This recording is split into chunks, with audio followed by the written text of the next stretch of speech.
We booked 75 sales calls last month and had to pause our ad campaigns. To give you perspective, that's like booking 3.75 sales calls every working day of the month on autopilot. So you're not going onto LinkedIn and posting about your firm or your practice or your services. You're not going on Instagram and posting a reel or making a story or reaching out to people or manually doing your own ad campaigns. That's all on autopilot. So this is a normal Tuesday in Ben's life with coffee breaks, gym, and groceries. And it's pretty awesome. It's a good feeling to feel like you're in demand. So let's talk about that today. So the thing is, it's not perfect, okay? We need to be realistic for a second. And I'm going to share with you what numbers you can expect and some of the honest downsides of booking so many calls before I share some awesome things with you about how you can level up your marketing, get better results, reach more ideal customers, and ultimately grow your business by bringing in new revenue. So about 20% of these calls that we booked, of the 75, are either unqualified, they're looking for a job, they don't speak English, they don't own a business, completely unqualified, or they don't end up showing, right? And this is just the reality of digital marketing. You are on the internet, you're gonna attract crazy people, you're gonna attract people from all corners of the world, all sorts of crazy people, right? So out of the 75, if we chop off 20%, we were left with about 60 qualified calls, which I still think is really good. That's like booking 15 calls a week or 2 calls a day, including weekends. So during the work week, it's 3 calls a day. And we actually had to pause a specific ad that we ran because it was doing too well. It was a very, very simple ad where I wrote out my offer and what I do on sticky notes and I put them on my window. And I've got an incredible view because I stay in a beautiful apartment with my brother. We are incredibly blessed.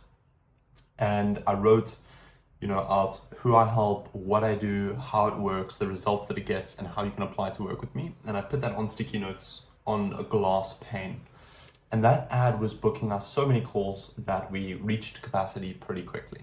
I don't see myself taking on clients for at least another 2 weeks. And that's what I want for you. I want you to be in a position where you're having so much new revenue come in that you're no longer worried about attracting and converting new clients. You're now worried about capacity and hiring people with the new revenue that you achieved.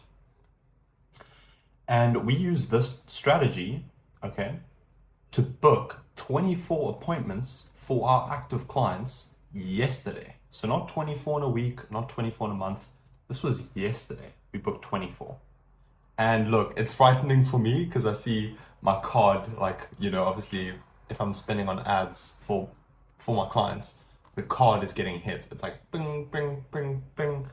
But it's booking some incredible calls on their calendar. And the same story applies. Out of these 24, we can estimate that about 20% of them are going to be unqualified. So that would be about 5 are unqualified. So we left with 19 appointments for our active clients yesterday in one day that are putting sales opportunities onto their calendar. So it's still very, very exciting stuff, but I want to make sure that I'm being real with you. I want to make sure that I'm not setting up some sort of false expectation because I know that most people do. Most people will try and get you hyped. They will try and share results that are atypical or fake in order to get you excited and get you emotional so that you become reactive and you book a call with them and you become a new client. But one of the beautiful things about lead gen and about being good at lead gen is that you literally force yourself to no longer be desperate. It's impossible to be desperate if your calendar is always full. You can turn down clients, and you can kind of sell off of a back foot. And selling off of a back foot gives you this like superpower. Like all of a sudden people are like, oh my goodness, this guy's like not trying to squeeze me for cash. Like maybe he's doing something right. So it's super cool. And I want the same things for you, right? So question, who is this for? How does it work? And what is it like? This is what you might be wondering. So let's start with who is this for? This is for established professional service providers. And I'm speaking about professional services. I'm not talking about plumbing, contracting, solar, electrician, anything like that. I'm speaking about professional services. Ideally, professional services that can be performed remotely or internationally. So think about accountants, advisors, lawyers, consultants, and private equity firms. Okay, I want you to think of those sorts of buckets who require consultations or appointments or meetings or proposals in order to bring on new clients. And this is an important note, okay? This is not for you if you are just starting out, number one. Number two is you have no proven sales, consulting, or proposal process. And number three is you are lazy and you have no awareness of following up. And the reason I'm saying this is because we have turned down some clients, and in the past, I was not thinking clearly, and I brought on clients who I wasn't happy with their results. And the reason is because I ultimately took on a client who wasn't qualified. And what that meant was that they were just starting out, they were super desperate, they didn't have a sales process dialed in, they didn't understand that all of the revenue is in the follow-up. You're not going to close people in one meeting. You need to have your first consultation, you need to send a proposal, you need to review the proposal, you need to review the agreement, then you know how to onboard them, and etc., etc. So if you're just starting out, please, like, rather just rely on word of mouth, rely on referrals, run a few ads here and there to start getting phone numbers that you can call people. This system is for people who are in a position to facilitate a sales process that is developed. Okay, so you understand how to talk to people on the phone, or on Google Meet or on Zoom. You understand how to hear people, how to serve people, how to understand people, how to tailor your offer to their needs. If you don't understand these things and you think that sales is just about blurting out what you do and saying this is the price, yes or no, then this is not for you, because that's not what sales is. Sales is about understanding what their needs are, what their pain points are, and figuring out whether your offer can help them with that or not. And what's awesome is that if you wake up and you've got 10 calls booked on your calendar and 3 people are saying, I've got this issue, and you know in your heart of hearts that you can't help them, you have the ability to say, I really can't help you. I'm sorry about that. I'm not going to sell you today because I think this would be a bad fit. And the only way that you're going to be in that position to say no to clients who are bad fits is if you have demand, if you have a lot of leads. Otherwise, you're going to be in this place of desperation where you're trying to squeeze cash out of every single client. They know it's a bad fit. You know it's a bad fit. Both of you know it's a move of desperation. And it ultimately leaves both of you feeling used, okay? Yeah, and I'm also not looking for people that need babysitting. You know, that's another thing that I've realized about beginners, is that it's not just that they have low revenue. It's not it's not as like crude or it's not like, oh, you don't have money, I'm not going to work with you. That's not what it is. What it is that you are new to business. There are many things that you need to get right and in alignment before you can consistently convert and fulfill on new clients. Like, there are so many lagging things, lagging skill sets or systems in your business. It's not just the fact that you are low in revenue, okay? And one of those things is I've noticed that the smaller clients need a lot of babysitting.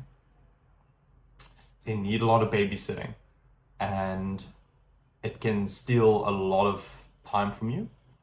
And you can spend a lot of time answering questions that can be answered on YouTube, silly questions.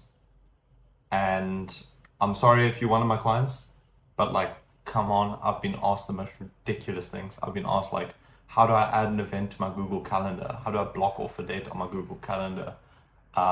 Someone sent me a picture of their calendar and they were like, oh, this person's like, why am I double booked for the same time?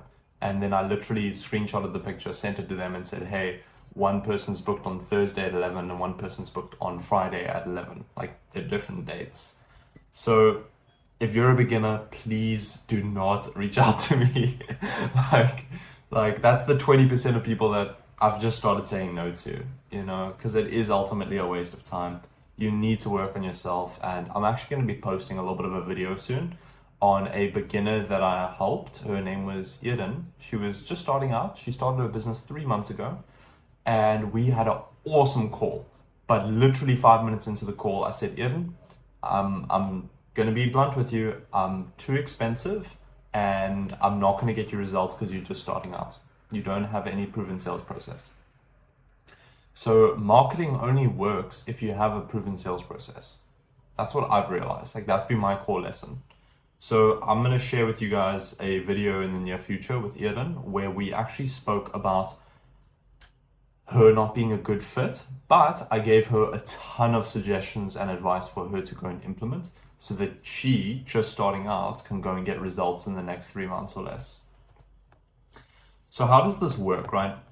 I want to now speak about like the past clients, right? Those 24 that we booked yesterday and the 75 that we booked last month. How does this work? And the reality is that it's very simple, but there are also a lot of softwares, automations, and ads that we do need to build. But it's simple if you work with us and we do it for you, right? So if you don't know, Star Wars, the franchise, has exceeded around $10 billion. And that's not including all the toys and the video games and the merchandise. That would be around 70 billion.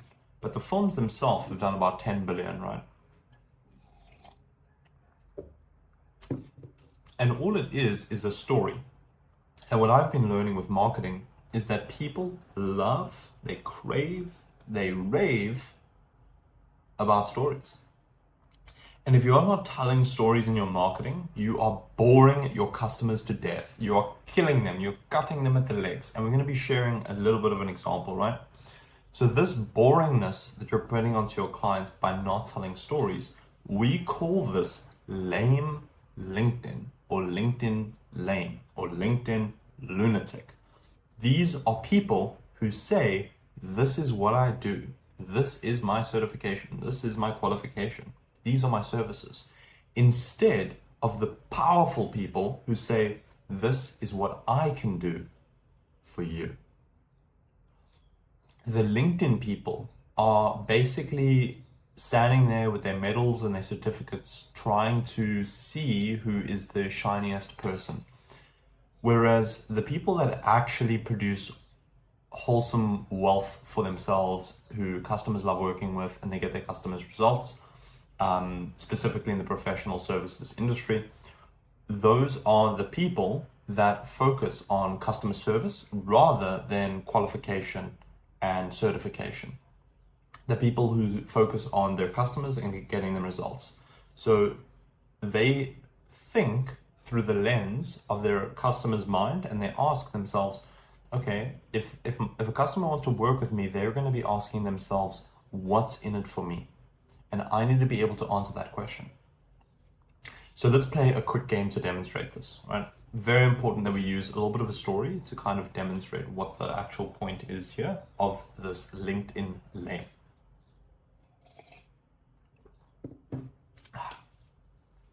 So who is winning this battle? Imagine we have two ads. Consultant A has an ad that says, I am a certified consultant with 20 years of experience. I specialize in logistics, supply chain, and international trade relationships. We have worked with 50 plus global companies. So they're talking about who they are and what they do. Consultant B's ad is different. They start with, we helped a $29 million per year global logistics company renegotiate trade terms with their suppliers to unlock 7% in their bottom line, while optimizing supply routes to decrease their lead times by 4.1 days on average. Who's winning this battle? What you'll notice is that Consultant A speaks about what they do, what they offer, and who they do it for. Whereas Consultant B speaks about a result that they achieved for one of their customers. And what's awesome is that if you have a story about a customer result that you achieved, and it's a customer that you enjoyed working with, you can use that story to essentially clone more of your ideal customers. And that's what I love about marketing. Like, that's what I love about it, is that if we get an incredible result for a, let's say a divorce lawyer, right? We get an incredible result. We help protect a family during a separation, and this lawyer helped this family, fairly negotiate their assets and allocation and the children and how school's going to work and all that. And we get this incredible result for a divorce lawyer. We can now use that as a story in our marketing to attract similar wholesome families who are going through a rough time, who need guidance on how to distribute their assets. Okay. Same thing for estate planning. If you have a success story with estate planning, if you have a success story with accounting or consulting or law, maybe you have a success story with private equity. Maybe you purchased a business, or you injected venture capital into a business and you help them grow at a certain rate. You increase their employee count, their revenue, their profit, their bottom line, their retention on customers, whatever it is. Use the stories that you've achieved for your customers. And if you're not achieving stories for your customers, then instead of focusing on getting new clients, pause your ads and get better results for your existing clients. Okay? So this is what we're going to do. We're going to tell specific stories about your best clients and best results, and you will get more of them. This is what I call customer cloning, or ideal customer cloning. And one thing I like to ask people when I'm speaking to them on a consultation is I say, okay, who's your favorite child? Like, you've got all these children. Who's your favorite child? Is it your oldest son? Is it your youngest daughter? Is it your oldest daughter, your youngest son? Is it your middle child? Who is your favorite child? And they say, what do you mean? And I say, well, who's your favorite child? And they still look at me a bit confused, and they're like, well, I've got this one client. He's an importer, and I helped him with a multi-million rand VAT bill, and I helped him restructure his entity. I helped him with payroll, and this is kind of what we did. And I said, awesome. Would you like me to get you more of your favorite child? And then they say yes. And then we do that, and it's awesome. So that's what we should focus on. Now, what's it like? It's amazing. Okay, what is it like? Question number 3. What is it like to get calls booked on autopilot? What does it feel like? Imagine being able to wake up to calls booked on your calendar automatically with pre-screened applications, so that you know who you're speaking to, from what company, and how big a fish they are. Imagine being able to turn down people who you don't want to work with because you're not desperate about where your next deal is coming from. Imagine having to increase your prices because you cannot cope with the demand you are receiving. How does it work? Tell more of the stories you already have of your favorite clients to work with and get more of them. And I want to focus on the middle one, right? Which is turning down people you don't want to work with. Because last month, there were 2 individuals out of the, 60 to 75 that I spoke to. There was 2. The one asked for a discount. And I said, I can give you a discount. But then all the customers that I send your way, I'm going to make sure that they ask you for a discount. And I said that cheekily. Of course, I didn't bring him on. I don't want to engage with someone who has an established business who's coming to me asking me for a discount on a professional service. So I ignored him. And we didn't end up working together. And another one was someone who said, hey, Ben, how about you come into our ad account? We link our card and we just do like a 14-day trial on ad spend. And I said, sorry, sir, are you nuts? So number one, I spoke to you, and the team that is objecting to the offering that we agreed on is not even showing up to the call. So they don't even know what exactly we are agreeing on. Number two, that means that I would need to pay for all of your software costs out of my pocket. That's not going to happen. I don't know why I would perform a service and also spend thousands of rands just to get you to smile. That doesn't make sense. That feels unfair. And then the other thing was that it's completely dishonest and unfair to offer you this 2-week free trial when that same week 6 other clients paid me upfront for the service setup. So why would I allow 6 other business owners who are honest and humble and incredible to work with, why would I allow them to pay me a large sum upfront, but for you, you get this free 2-week trial?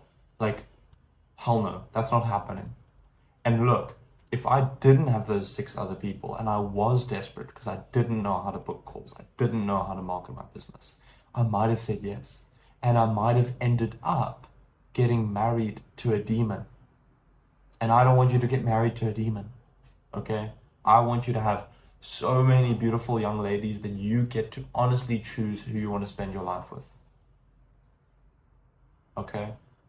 And so many business owners out there are completely desperate and they're reliant on word of mouth. I was speaking to this incredible guy who his firm is doing anywhere between 7 to 10 million a year, all word of mouth and referrals. He's not so sure about marketing. And I shared with him, I said, hey, this is what I'm thinking of doing. What do you think?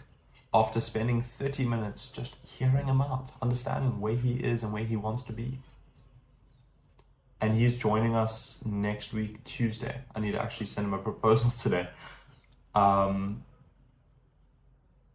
it's like, damn, like, if I chose to work with that smaller, broke, discount seeker who sounded like a little devil, if I chose to work with him, maybe I would have been too busy to work with this other guy who is incredible, who sounds like an awesome guy to partner with. And he's old. He's run his firm for like almost 30 years, He told me I don't just dye my hair this color, and I had a laugh. Cool. I want to leave you on one last note, which is PS, don't let LinkedIn and ChatGPT fry your right brain. When we were speaking about that LinkedIn lame, the buzzwords, the titles, the degrees, the certifications, don't let LinkedIn and ChatGPT fry your right brain. Most people buy off of results, trust, and stories that they want to be a part of, not logic, buzzwords, or certifications. So when you're marketing, we're not using logic, we're not using buzzwords, and we're not talking about your certifications and your qualifications and your services. We're talking about your results, your stories, and why they should trust you. Who else have you done this for? How long have you been doing it for?